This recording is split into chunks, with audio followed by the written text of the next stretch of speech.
Welcome. My name is Barry Loveland. I use the pronouns he, him, and I'm here with Ashley Famulero, who is our videographer, and we are here on behalf of the LGBT Center of Central Pennsylvania History Project. Today's date is December 3rd, 2022, and we're here for an oral history interview with Peter Bauer. This interview is taking place at the Dickinson College Library in Carlisle, Pennsylvania. And Peter, do we have your permission to record the interview today? Yes, you do. Great. And like I mentioned, we'll have a consent form for you to read over and sign at the end of the interview. So I'd like to start, first of all, by asking you to say and spell your full name and give your preferred pronouns. My name is Peter Bauer, and that is Peterbower. And I answer to Pete or Peter. Okay. And your pronouns, he, him, or is that your pronouns like he, him, or they, them, or she, her? He, him. Okay, yeah, that's what I thought, but I just wanted to make sure. That is something new, Pete. It is something new, yes. Yes. So what is your date of birth and where were you born? February 21st, 1949, in Carlisle, Pennsylvania. Right. And tell us about growing up in Carlisle, Pennsylvania. I was here until I was 8 years old. My parents had owned a house on Greystone Drive, right outside of town. There was a split level they had built. My dad was transferred to Harrisburg with PP&L. He was the regional planner. They had sold the house. Our new house wasn't ready, so we rented an apartment across the street from Old Main here. And it was fun because we didn't have much of a lawn to play in, so we played in the grass in front of Old Main and on the steps of Old Main. They never said a word. They let us do it, and well, we weren't bad. But I remember my dad saying, "We've got to get out of here." Around us were all frat houses, and there was a lot of shenanigans going on at night. And my dad said, "This isn't the environment for my kids."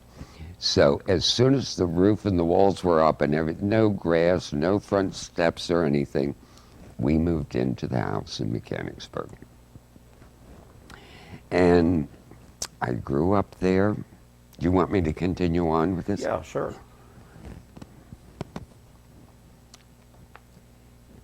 You know, ever since I was young, I knew I was different, but didn't know how.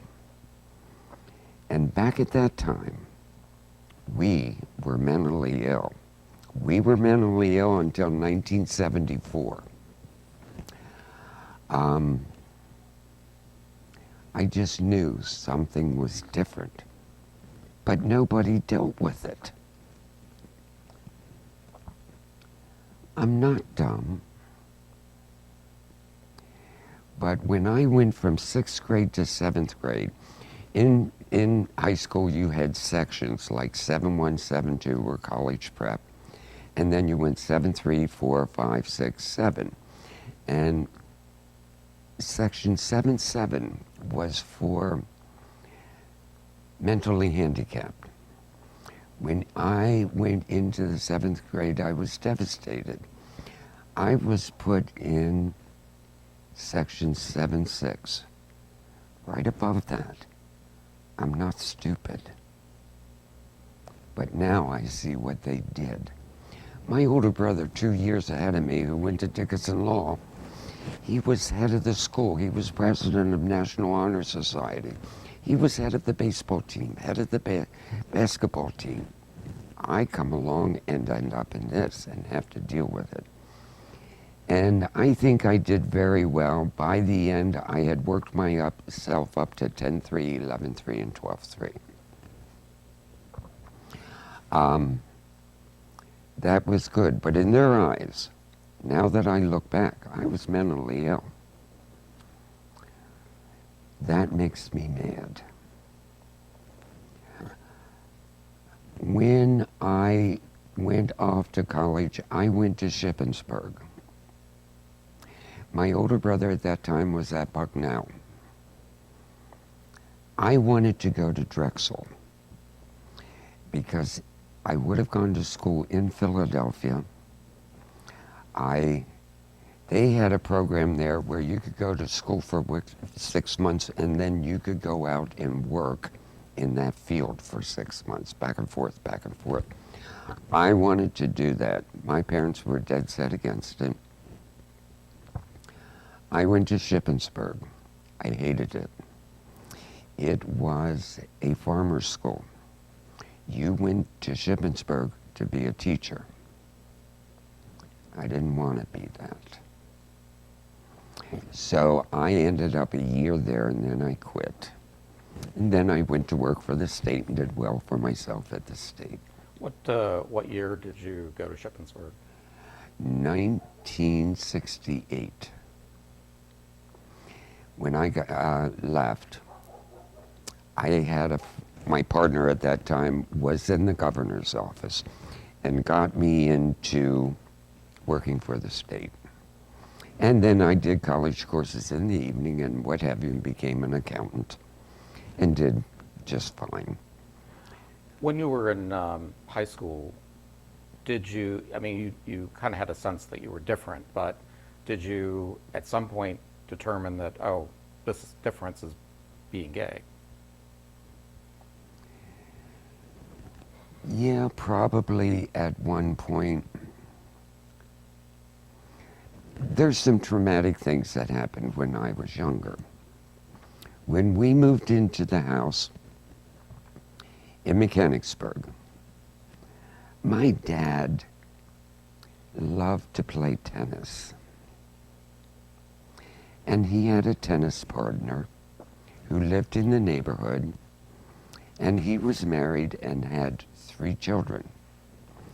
And the youngest, who was a year younger than I, he was a friend. He was gay.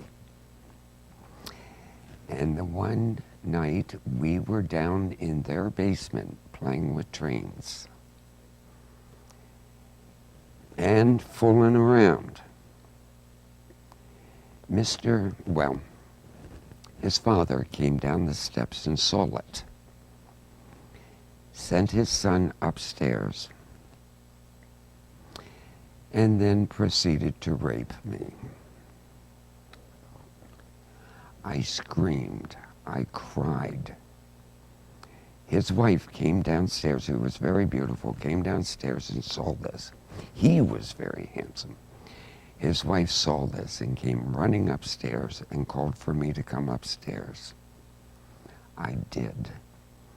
She looked at me and said, "Peter, I want you to go home and don't tell your parents." I did that. And I got home and my mother looked at me and said, "Peter, what's wrong?" I said, "Nothing." And with that, the phone rang. And it was the guy's wife on the phone. And she proceeded to tell my mother what had happened. The next day, I was kept out of school. I was taken immediately to the doctor to be examined to make sure he didn't hurt me. He didn't. My question is, why the hell weren't charges brought against him?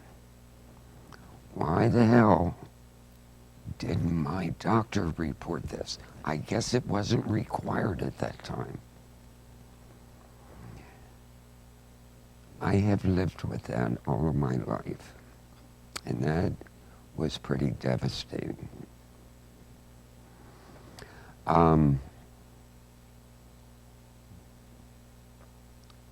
After that, in 1965, Life magazine came out with a huge article on gays in the metropolitan area. I read that many times over in pictures. And I thought to myself, oh my goodness, there have got to be other people like me. I was 16. I drove the streets of Harrisburg until I found people on State Street, but my age. It was like a hanging out. I would drive over and meet them. And we would sit on the stoops and have a good old time. The summer that I had graduated, getting ready to college, I was 18. And I had gone over to State Street about 7 o'clock in the evening, and I had met a friend. Just not a relationship, just a friend. And he was standing there by the car, so I went up and hugged him. I may have kissed him. There was a policeman standing on the street. We were both arrested for disorderly conduct, thrown into a paddy wagon, and taken to City Hall and put in jail. I was left in jail till 7 o'clock the next morning before I got my phone call. And I called my parents. My father came and got me. And his only comment was, I will see you all in court. The reason being, I was denied my constitutional right of a telephone call. My father eventually went to see the judge and got everything erased. I spent a night in jail. The thing I learned from it, and you're going to laugh, we were allowed to smoke in jail cells then. You couldn't have any type of lighter, but if you took a paper book of matches, took out one match, and started from the bottom and split it up, you could have 2 matches. That's something to learn while you're in jail, isn't it? That was a bad incident. I went on in life, and when I was young, I was very good looking. Very good looking. And I had blonde hair. I worked with Wilhelmina in New York. She was my agent. I had an agent here in town. I ended up on the front cover of a magazine, 17 magazine, while I was in college. It wasn't to my benefit. I was severely criticized for that. But I kind of threw the school for a loop. My partner at the time worked in the governor's office. The Secretary of State did not drive. I can't say his name, but all secretaries within the Commonwealth got brand new big black Oldsmobiles every year. So my partner had access to it. He and Secretary of State were good friends. So my partner would get in that car on Friday after work, drive up to Shippensburg, and pick me up. Now, if you don't think a state university saw that car and was saying to themselves, what in the world's Department of State doing picking Peter Bauer up every weekend? That's what it was, I'm sure. I was always running out to this big black Oldsmobile, all shiny, and throwing my bags in the back and taking off. Now, how did you meet your partner? How did that come about? I think at a party, I met him. That lasted for several years. And then one night, he liked to party. I didn't. So he was going to party one night, and I said, I'm going home to my parents. So I got in my car, and I went to the 400 Club. And I met a guy there that night who's a very prominent businessman, and still is on the West Shore, big time. And I went home with him that night. And then for the next month, he was brazen. He'd call me right at the house, and he knew my partner was there. And I would meet him.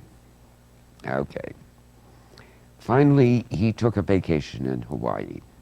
And it just so happens he and I share the same birthday. So I sent him a telegram in Hawaii saying, "Happy birthday, watch out for these Polynesians." In a day or two, I was in at work, and my boss answered the phone, and he said, "Pete, you have a telephone call from an international operator." I said, "Uh-oh." It was this guy I had met, and he said, "I own the building I'm in, and the apartment directly above me is empty. I will be home in a week. Either move in there, or I don't want to ever see you again." I moved in there, and that started a relationship about 8 to 10 years. And I've learned a lot from him. But that was the relationship I was in. I'm still friends with him today. I am 73, he is 81. He still looks good, but has had 2 facelifts. We're still friends, to a point. He kind of took over control of my life. And that wasn't good. But we'll go back to the 400 Club. I think I've talked to you before about this. I'm one of the few who remembers when I was 21 or 22, being in the bar, and in the door comes 3 or 4 police officers. The lights would be turned up, the music would be turned off. And we were all lined up in a row on the walls. And the police came down and harassed us. You had to show ID and showing lights in your face and everything. And finally, the owner of the bar went to the cash register and pulled out a stack of 20s and took it over and gave it to the police. And they were gone. I remember that. I remember that when I was meeting my friends on State Street, we would see police up at the beginning and down at the end of it, down on Front Street, up by 3rd by the Capitol. We knew it was going to be a raid, and we got the hell out, you know. And I remember stuff like that. I remember in high school, you always had a girlfriend. You had to. You were severely criticized if you didn't. I did. And my girlfriend in high school, I just saw her at my 55th high school reunion. She worked her way up, and she's very pretty still, long red hair. She worked herself up and married one of the staff to a United States senator. She has it well. She became head of the Mechanicsburg High School English department and did well for herself, you know. And it was the first time we've seen each other, and she said, we got along great, and she said, "Pete, now I understand. Now I understand." And I said, "Yeah." And then she made a joke of it. She says, "I didn't turn you gay, did I?" I said, "No." And so that's been interesting. I look at the kids today. They have no clue. what we went through Yeah. and the harassment. The incident where you were in jail for a night, did they print your name in the paper the next day or anything? I don't know. I don't know. I don't think. Because there's a in 1965, there was a famous raid on State Street where they arrested about 30 some people, and all of their names were in the paper the next day. This wasn't a big arrest. They just arrested my friend and myself. Right, but sometimes the police beat back then was like considered a staple in the newspaper. People would come in to read all the offenders of every. This would have happened in the summer of 1967. Okay. And I remember that. I was in shock. I was numb. And sitting in the back of that paddy wagon. And then they finally took, and I think I went before a judge, I don't know. But then being thrown in a cell by myself. And my friend was in a cell across the hall from me. And he was the one who flipped me the pack of matches. I learned. And then when Dad came, my father was a brilliant man. He held 2 master's degrees. He believed in medicine and science. I know that somewhere in my childhood, they took me to see a psychologist, and I won't bring his name up. And this man sat in front of me and said, "Young man, you've either got to change your ways, or you will have electric shock treatment and or castration." I was young, and I said to him, "What is castration?" I didn't know. He explained it to me, and I thought I'd be a girl. And to threaten me with something like that. You know, he was a wacko, and he was well known. Yeah, and actually there was a lot more of that was going on that people didn't realize, you know. I mean, it was almost standard practice back then. Yeah. Yeah. And I didn't know when I quit college, but my father believed in medicine and science. My mother was more on my side. I remember them arguing over this, whether to do this. And my mother came into my room and said, "Peter, you and I, we're going to your grandmother's tomorrow." My grandmother lived in Swarthmore. She was well off. And I said, "Mother, how will we live?" And she said, "Granny will take care of us." And my comment was, "What about my brothers? We're going to leave them?" And she said, "Yes."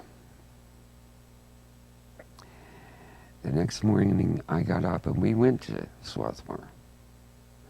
We were only there a day or two and then came back. But my father would have done this to me. And what I hated in the end was, when I had them both in the nursing home, who took care of them? I did. Who died first? My mother. And I looked up at the sky and said, "Why, Mom? Why did you leave me, Dad?" Who I had to take care of for another 2 years. I was the son who retired a year early from the state to be with them every other day, meet with the heads of departments, see that they were properly taken care of. I did that. I have no regrets. My brother should. But that's on them. And my older brother's gone now. But Did you have two brothers? You yes, say? one older, one younger. I was the middle. No sisters.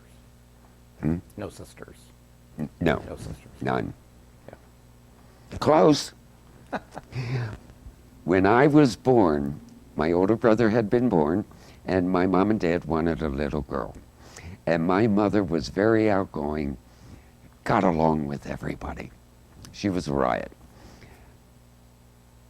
When I was born, they brought me to mother wrapped in a pink blanket. She thought she had a little girl. She got close to it, but I came in a pink blanket. And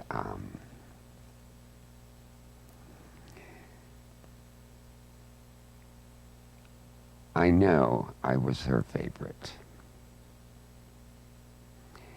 When I left school, college, and came home,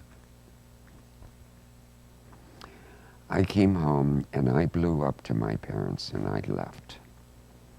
And my partner from the governor's office was outside. And I said, I'm leaving, you know. I'll get a job, I'll do whatever. I left. Now, since then, my little brother refers to that as to when I ran away. I didn't run away. I was always there for my parents, but I had to live my own life. And I knew that wasn't going to happen if I was under their roof. So I left. It's the way it's always been. I want to go back and ask about how the modeling came about with I was working full-time for the state and working part-time for Pomeroy's, men's haberdashery. And the lady, she later left Pomeroy's and opened her own exclusive dress shop in Campbell Mall. At that time, there was a lot of modeling going on. That was a big thing. And she came to me at the store and she says, why don't you come out to my shop and I want to teach you some things and do some runway modeling. And I thought, okay, that was pretty good. That was $50 a show.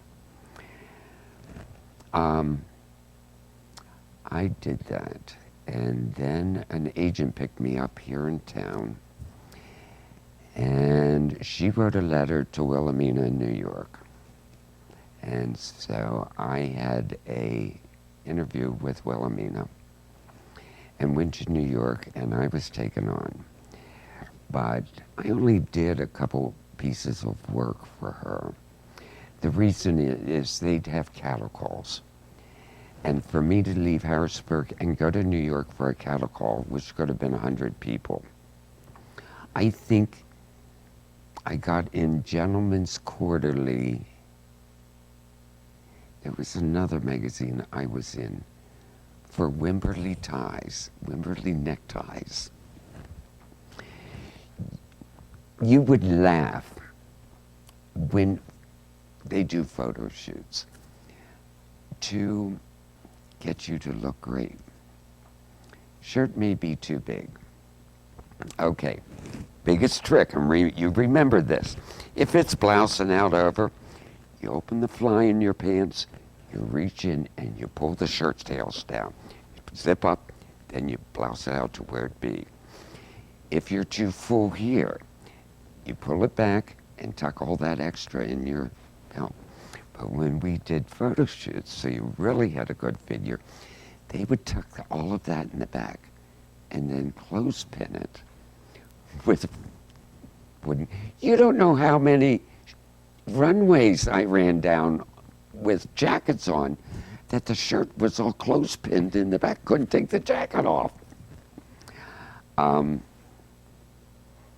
But that's how I became affiliated with it. And at that time, modeling was really big, especially in the areas. All the country clubs and what have you, you did it. But I also was on TV a lot. And which you could use to your advantage, because if you went into a good restaurant, you got the best table, always. They like to have you sitting out there in front. But, yeah, that's how I got in. And then, when I was young, I saw a guy for a while, and he was a photographer, and I think his name was Peter Marco. Does that ring any bells? Sort of, yeah. I'm trying to think. Well, I slept with him. I did a shoot with him, Rittenhouse Square, Nehru jacket, and two women, one on either side. It was a white jacket I had on. And that's what made 17 magazine. I didn't get much money. Not much at all. What year was that for 17 magazine? You know, I don't know, it was in the in 60s. the 60s. Yeah. And We'll have to research that. yeah, Find it. you'll bleached blonde hair. It was pretty. But no, when I don't go out much anymore. Gave up drinking 16 years ago, not because I had to. I just did. I was headed for trouble and just quit. And I look at now the kids, when I do go out, they have no clue, none, what we have been through. My friends who were beaten unmercifully, leaving the bar. Terrible, terrible. This is when I was still drinking, probably about 2001 or 2. There were two guys that left the Strawberry, which then it was on 3rd Street. They'd been together like 20 years. They were going across the street. There was a white van that sped up and hit the one and killed him. The police didn't do a thing until we went to City Hall, a group of us. And then it was investigated. This is months later. And it turned out somebody had a video of it, camera on the building. And he was arrested and convicted. Police didn't like us. And I don't know why. We spent good money on things, but they didn't like us. Were there other incidents like that that you can remember of people getting harassed and beaten or whatever? from the Yeah, bars? there was another guy who was very handsome. I don't want to say his name, but very handsome. His father was a bartender. But he was picked up and beaten unmercifully with a lead pipe. He was never the same afterwards. He had a gorgeous smile and gorgeous teeth. They were all gone. And he was never right after that. And I don't think he lived that long after that. I think he took up drinking drugs and just, that's the only way he could deal with it, you know. And it was horrible. There was a guy who used to sit at Neptune's. He's an ex-Marine, okay? He finally would sit at the door and see that we got to our cars all right if we were alone. And that was very nice. But it was also very nice. I had a brand new car once and got drunk and forgot where I parked it. And I come back in, oh my God, my car is stolen. And he said, no, it's not, Pete. It's up around the corner. You have a new one. Oh my drinking days, like I said, I was kind of glad to put those aside. And now, once in a while, if I have a drink, it's half a drink, I'm drunk. I don't do that. I hate it. So I don't do that anymore. So what are your memories of the bars? I mean, which bars did you frequent besides Neptune and? I never went, I'm too young to go to the Clock Bar. Never went to that. I think the bar after that was the 400 or La Rose Rouge. I'm not 400. sure which. Yeah, it was 400. 400. And then we'd walk up to the Neptune. And then there was a bar. What's it called? Archives? Yeah, that was later. That was like Yeah. in the 80s, I think. Yeah. But it was always the Neptune or 400. And of course that gave you the opportunity to walk past State Street or up State Street. Those are the bars. I can remember when it was illegal for two men to dance in Harrisburg.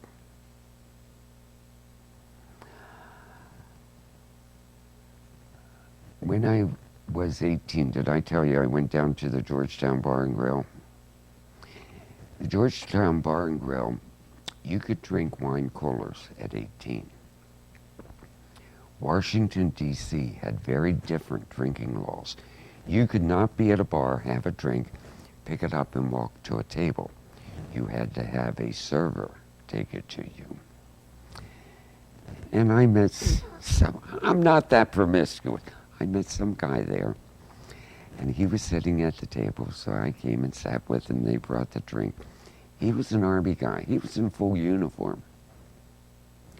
Our knees touched. No. We were both barred. Right then and there, boom, out. You could not have any touching at all. And you know, that was sad. He was in Vietnam. And I wrote to him, but I had to sign a female's name. And I would, to help him. And he liked getting the letters and everything, but it had a female's name on it, so if anybody saw it. Isn't that awful? But my life, high school was difficult, but what I excelled in was music. And I became head pianist for the entire Mechanicsburg School District. They were pulling me out doing all sorts of kind of things. That's okay. Then they took me on tour. And I remember I went around central Pennsylvania playing at all the high schools. I was good. And that was my saving grace. I was always doing something with the piano and music. And working part-time for Wise Market. And I made a lot of good friendships there. But the music, I think I just delved into the music and just saved me. So, and my older brother knew. And he just knew. He didn't ask, he just knew. And he always watched out for me in high school. And when he died the other year, I even now miss that. Because I know, and he was a world-renowned attorney, I could always go to him, And he always said to me, Pete, take a couple pieces of my stationery. If you need a letter typed out, type it out yourself and just sign my name to it. I still have that at home. But life has been interesting. Is there a reason why you decided not to pursue music as more of a career, or? Yeah, my dad. He said, you don't want to be music, you'll be nothing more than a music teacher. So I didn't. They sent me to Shippensburg. I wanted to go to Drexel. I don't think my parents could have handled the financial responsibility of Bucknell and Drexel at the same time. Too much. I didn't care. But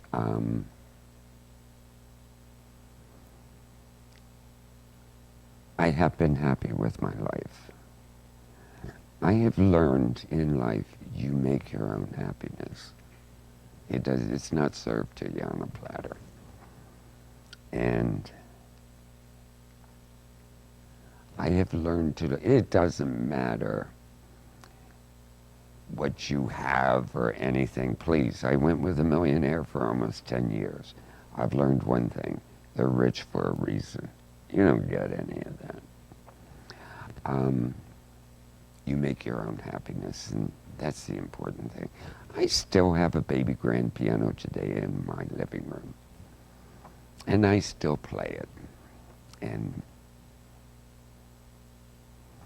my partner I'm with now, the first night, I wouldn't sleep with him. When I made him take me to dinner and all sorts of kind of stuff. The first night he spent there, he said, "You play the piano?" And I said, "Yes." And I went over and played a few pieces. And then he blew me away. He came over and sat down beside me and played also. And to this day, I can't figure out why he's with me. He is so handsome. He knocks them in the deepest voice in the world, and he knocks them all silly. Straight bar, gay bars, whatever. He knocks them all crazy. He does. But I look at it like this. Hey, he's coming home with me. You know, do whatever you want. He's coming home with me. And he has. So when did you meet him? 30 years ago, he met me. He had a terrible reputation. Terrible reputation. Of going out with everybody. I wouldn't go out with him. I lived on Front Street, and he lived about 3 blocks away on Front Street. And I said, "How come we never got together?" And he said, "That you know of." Was I that drunk?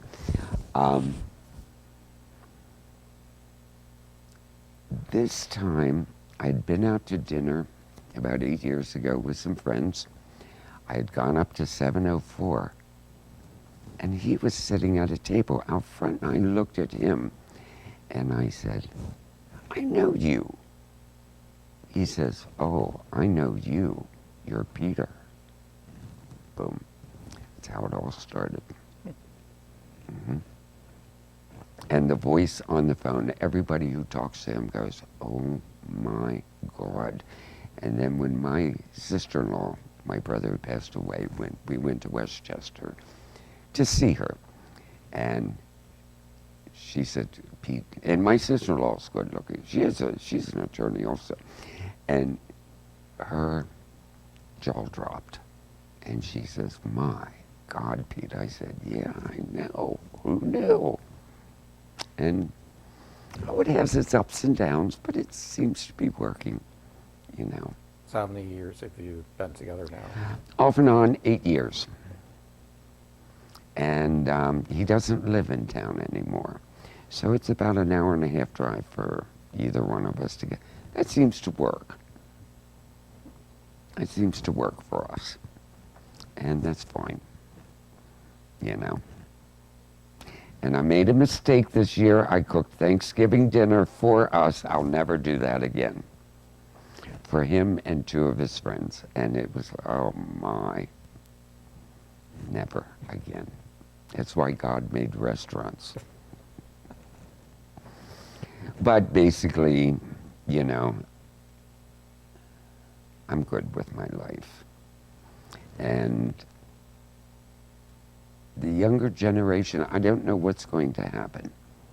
With the political climate, that bothers me. And I have friends who've gotten married, adopted children. What is going to happen? You know, this is all these kids know. And, you know, if they dissolve that marriage thing, that's a problem. And not because I want to get married. I don't.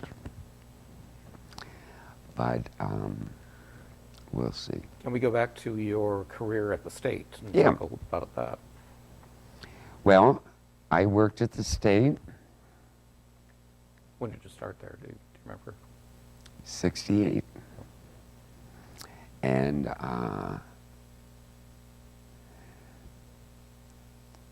I always worked for Department of Transportation Comptroller's Office. I'm so old that when I went to work for him, it was Department of Highways. We handled all of their expenditures.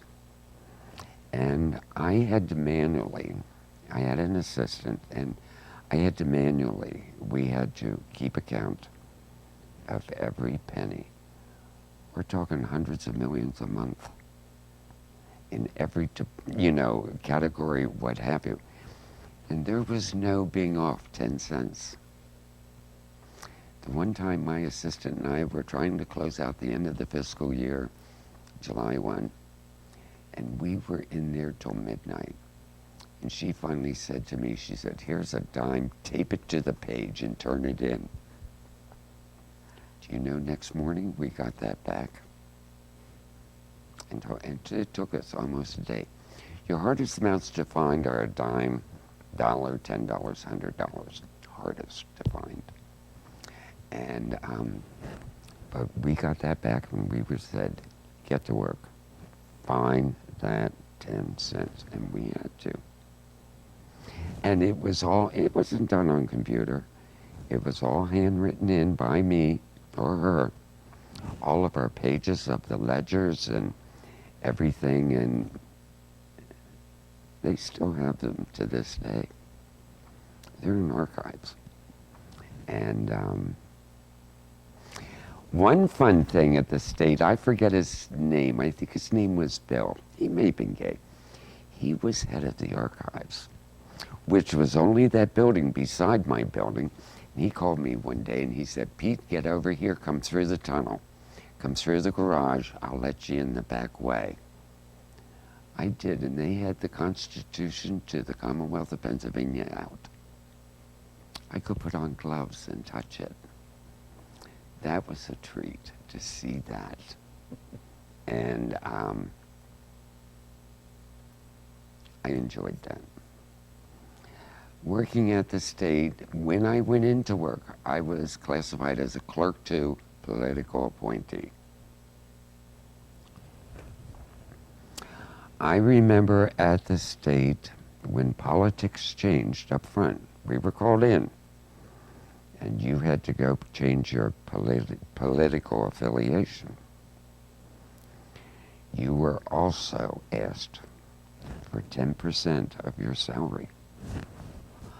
When I started working for the state, I made $4,121 a year. He asked for $400. I didn't. I got him down to 1%, which was $40. I didn't have it. My take home every 2 weeks was less than $100. So I asked my mom and dad for it, and they paid it. And that's the way it was. And then I started taking some courses at HAC, accounting courses, and started taking civil service tests. And then I became civil service. Then my whole office, which I was head of at that time, they then grandfathered them all in as civil service. And that was good for them. They were protected then. And I think the hardest thing was to supervise people and have to come down to it. And it was hard dealing with unions. It was very difficult. I had to go up against that. I had to read that whole manual so I had some idea of what I was dealing with. And I had been a union member, but that was tough. Do you remember a union president by the name of Wanda Weaver? She was a redhead. When the union struck, she was the one lying down on our front steps. "No, you aren't taking him." She was a great person. What she did, she owned one of those big homes up on 3rd Street, right before Division, when it was safe. she would take gays in who were homeless, that had been thrown out of their home and what have you.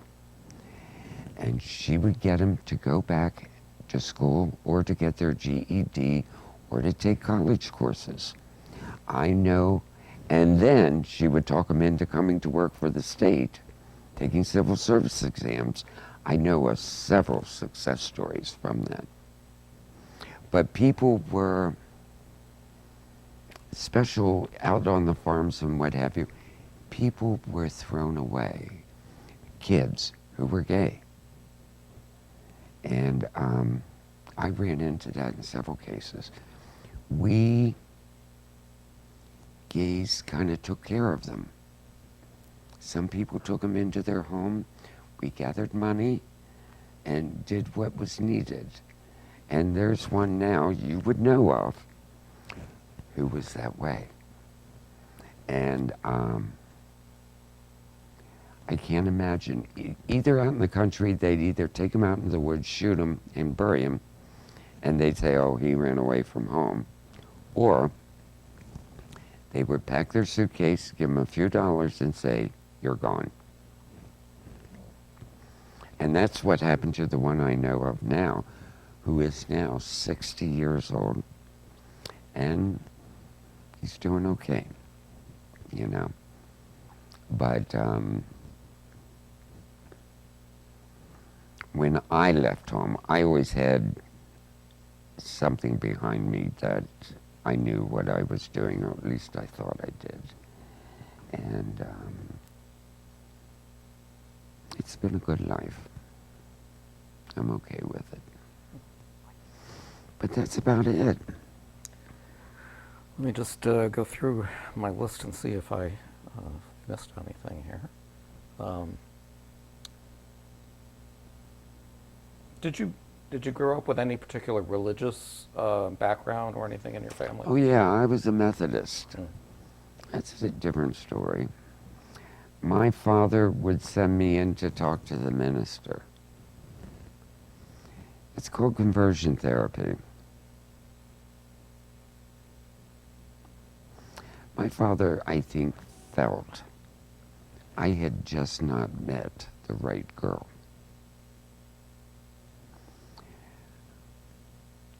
I know of someone now that I suspect is going through conversion therapy.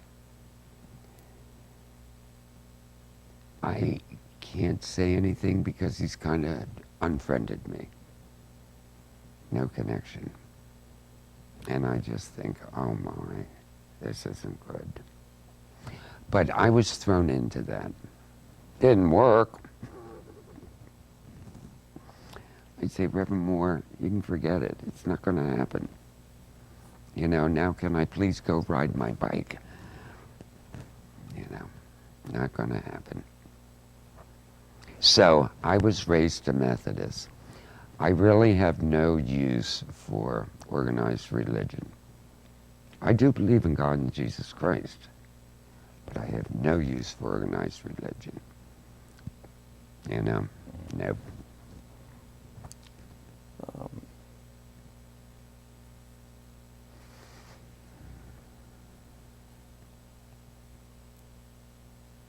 And you were not in the military at all during your No. life, right? Okay. Were there any organizational affiliations that you've had over your life? Did you join any organizations or? No. I've always been a loner. I have always taken care of myself. That's the way it is. And, no, like Rotary Club or something. My dad was a Rotarian. I wasn't, you know. My dad was a Freemason. Whatever the hell that was.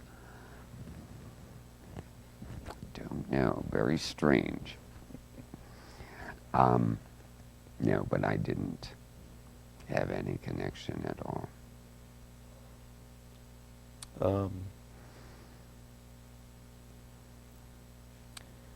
And in terms of the gay community, have you Did you go to any like events or special like pride festivals or any of those kinds of things? Or?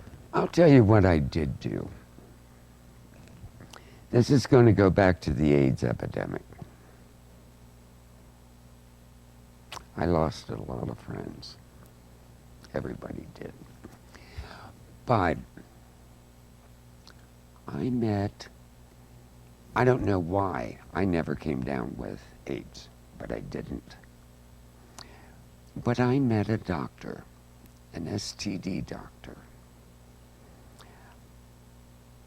I had a friend dying of AIDS.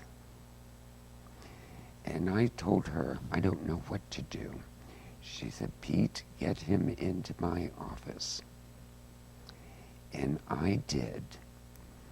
And he was pretty bad. His T cell count was nothing. And I watched them work with him. And then medications. They couldn't afford medication. I can tell you stories on that. Medications, they couldn't afford medications.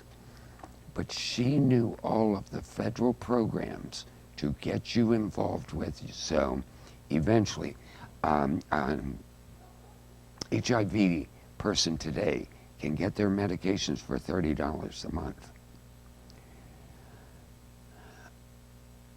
I think I took 4 people into her, and they were saved. And but they were going to sit back and just die. And I did that at the time when AIDS hit. I knew of cases where hospitals refused them. So we would go, they would go home, and we in the community would get people to get in there and take care of them, all volunteer. And this is back at the time they were taking ACT. That was, what, 40 pills a day or something terrible. But they would die, and there'd be somebody with them. There was a group of people who were on call. As soon as they died, that person called that group of people first. They came in and got the medication and got it out of there. Then the 911 was called. That medication was saved. And there was a church out in Pembroke, and I think it was in the basement of the church.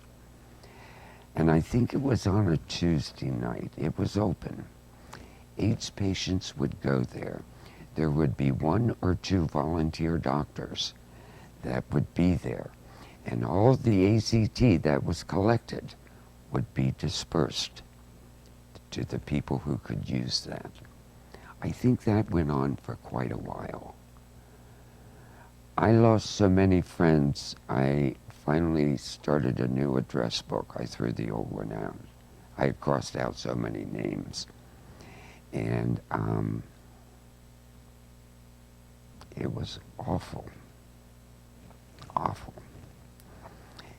But I think I did save some people's lives. And what life they had, they lived for years in hell, they drank themselves to death or died of old age or whatever, but I helped them. And I said, wait, I know someone. And I did. And but that was a pretty awful time. And just terrible. Terrible. But that's about the only thing I've helped with, you know. What changes have you seen over the course of your life in terms of the LGBT community? And You can be gay and be openly gay. That's an important thing. Some people are still hiding in the closet, believe me. They're old now. But the openness,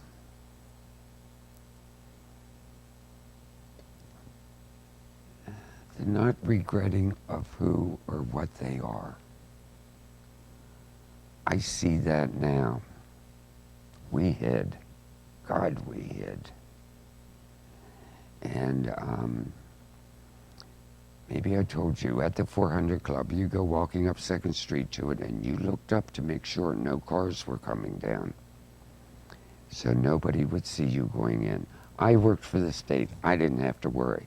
People who worked for private industry did worry, and if they were seen, they were probably fired. And you would go in the front door, and then we learned there was a side door on South Street they would go in and out of. But the difference now, if you have an openly gay restaurant and they advertise it, people love it. They know they'll be treated right and the food will be to die for. I'm trying to think what else.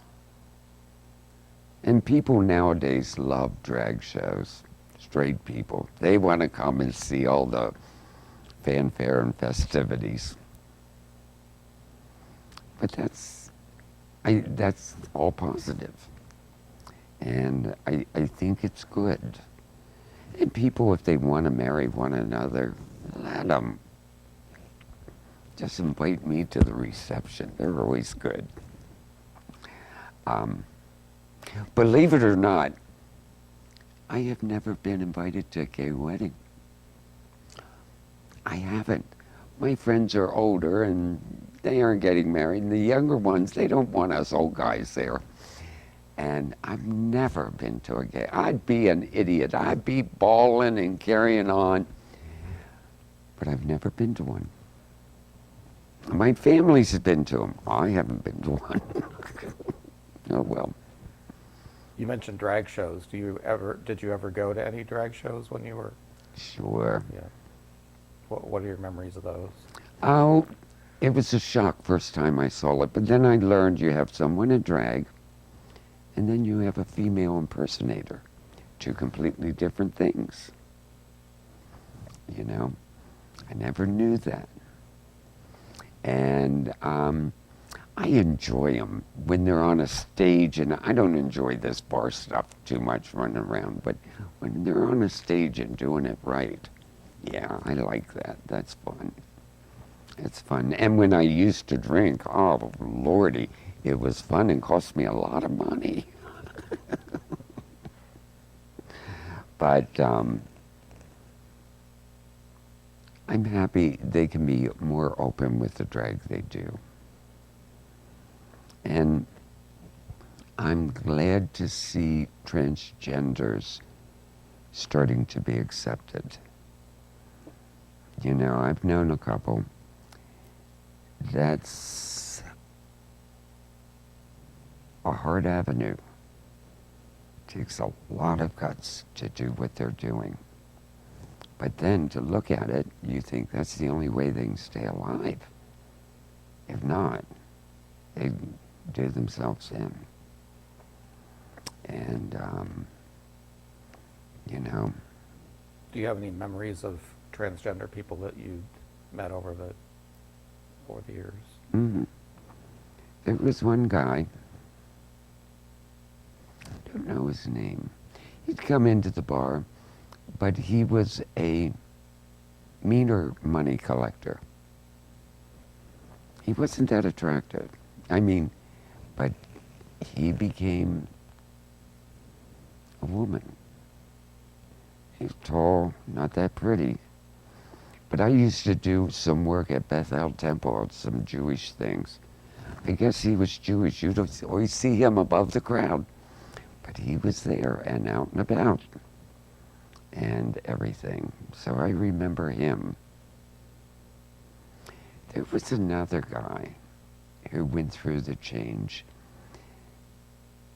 He wasn't an attractive woman either. But then, after a while, he didn't come to the bar.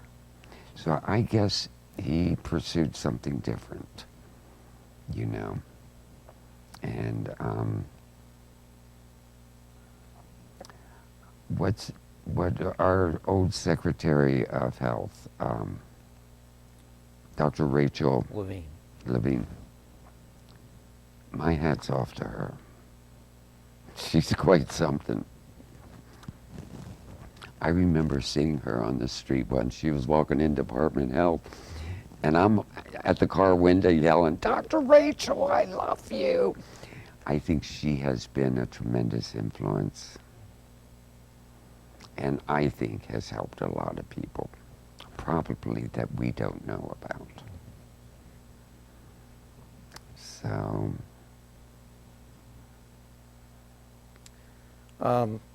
Have we missed anything that you can think of that you wanted to say or wanted to talk about? I think we've hit about everything. My life has been interesting. I think I've done a lot, experienced a lot. I really have. And like I said, my whole thing I've learned in life is happiness. And it's got to come from within. And I've learned that. So, but I don't think I've offended any people, do you? Not that I can think of, no. Yeah. Ashley, do you have any questions?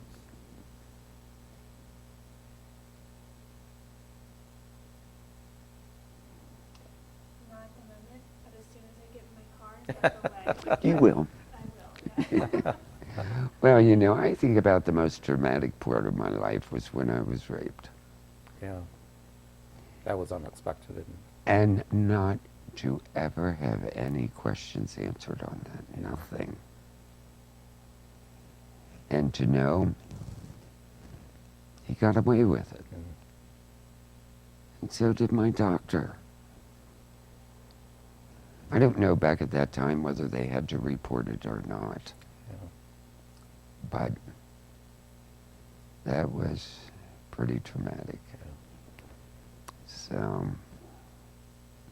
and after that, thankfully, my father never played tennis with him again. And they divorced. And I think he and his gay son moved away.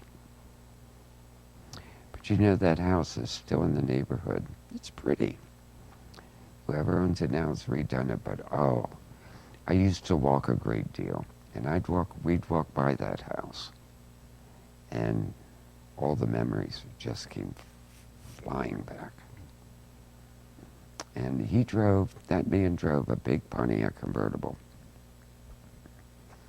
When I'd get off the bus at the bus stop and walk home, I was scared to death. I would see that car coming up the street, petrified. And my parents never understood. They never understood that. Maybe I should see a therapist, but I don't think so. I'm all right with it. When you mentioned you retired early from the state to take care of your parents and their declining years, how long a period was that, and what did you do after that was concluded? When I retired from the state, and all hell broke loose 3 weeks later with my parents, it was terrible. Found my mother laying on the floor of their house. She'd had a mini stroke. Dad had Alzheimer's. So I got an ambulance there and what have you, and Mother had fractured her hip. I got her home. She didn't know where she was. I went and had gotten a job, a part-time job with Capital Self-Storage as a relief manager. I would step in and relieve managers so they could have time off. Well, that little job almost turned into a full-time job.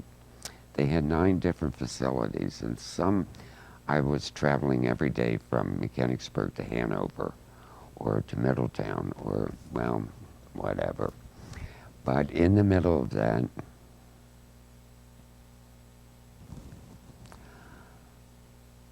I took that job after Mother had fallen and after Mother had died. So for a year, I had that job and taking care of Dad in the nursing home. And then when Dad died, I kept that job until I was 62. And at age 56, I was diagnosed with prostate cancer. So I even went through, I must have had that job then. I went through 43 treatments of radiation. I went through then a year of chemo. And then I was declared cancer-free. And then 6 years ago, it came back. And it has metastasized and gone to my bones. So I'm on chemo once a month. I go in and get chemo, and I'm in bed 2 days. I'm very sick. It's okay. It keeps me alive. All right, the prostate cancer came, went through radiation, which was rough, and then chemo. And then I was declared clear, and then 6 years ago, metastasized and went back to my bones. And they said they had missed a tiny piece. How?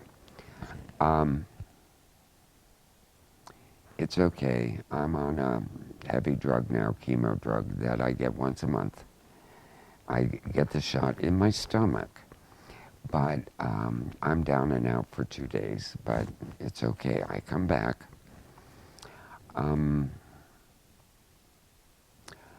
I was diagnosed with that cancer 3 months after my father died. My mother was already gone. And my thankful thing about that is my parents weren't here to witness it, especially my mother. She would have gone bananas. She doesn't now. So I have made it through all of that. Ken has been there with me. And he has been by my side. It's good.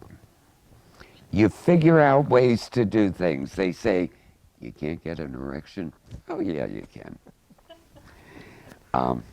You figure it out. And if you have a good partner, you figure it out between the two of you. And life is more than just sex. You know, he's pretty nice. I like him. I'll keep him. But no, that's about it in life, and I'm doing okay. My doctors say this cancer won't take me out, something else will. He says, I don't think it'll be this. He says, I think you're good till in your 80s. Oh, okay. Just keep me here and let me drive my little sports car and I'm fine. So, who knows? Well, thank you so much, Peter, for doing the interview with us, and we certainly appreciate your time and your stories. They've been really interesting and valuable to us, so thank you so much. You're welcome.